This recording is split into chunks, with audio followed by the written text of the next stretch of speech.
वसुंधरा news, आपल्या हक्काचे news channel. Shri क्षेत्र धर्मस्थळ शौर्य पथक बेडकिहाळच्या वतीने पर्यावरण दिनानिमित्त वृक्षारोपण आणि जनजागृती कार्यक्रम। बेडकिहाळ तालुका चिकोडी श्री क्षेत्र धर्मस्थळ शौर्य पथक बेडकिहाळ यांच्या वतीने जागतिक पर्यावरण दिनाचे औचित्य साधून पर्यावरण जनजागृती व वृक्षारोपण कार्यक्रमाचे आयोजन करण्यात आले। हा कार्यक्रम बेडकिहाळ येथील सरकारी कन्नड, मराठी आणि उर्दू शाळांच्या प्रांगणात संपन्न झाला। कार्यक्रमाची सुरुवात KGS शाळेच्या विद्यार्थिनींच्या प्रार्थना गीताने झाली। स्वागत व प्रास्ताविक विभागीय पर्यवेक्षक श्री सिद्धण्णा कट्टीकर यांनी केले। सांकेतिक स्वरूपात रोपट्याला पाणी घालून वृक्षारोपणाचा शुभारंभ करण्यात आला। याप्रसंगी शौर्य तालुका कॅप्टन श्री बाळासाहेब शिंदे यांनी पर्यावरण आणि त्याचे संरक्षण याविषयी सखोल माहिती दिली। KBS शाळेचे मुख्याध्यापक श्री दादासाहेब वाकपाटे यांनी पर्यावरण दिनाचे महत्त्व विशद केले।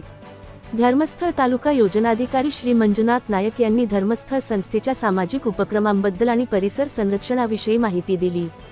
कार्यक्रमाला तिन्ही शाळांचे SDMC अध्यक्ष, सदस्य, मुख्याध्यापक, शिक्षक वर्ग, विद्यार्थी, शौर्य पथकाचे स्वयंसेवक, वक्फूट पदाधिकारी, सेवा व संघ प्रतिनिधी मोठ्या संख्येने उपस्थित होते।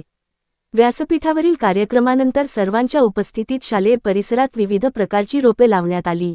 कार्यक्रमाचे आभार प्रदर्शन कृषी अधिकारी श्री मंजुनाथ यांनी केले। चॅनलला सबस्क्राइब करा आणि परिसरातील ताज्या घडामोडी सर्वात आधी बघण्यासाठी बेल आयकॉनला क्लिक करा।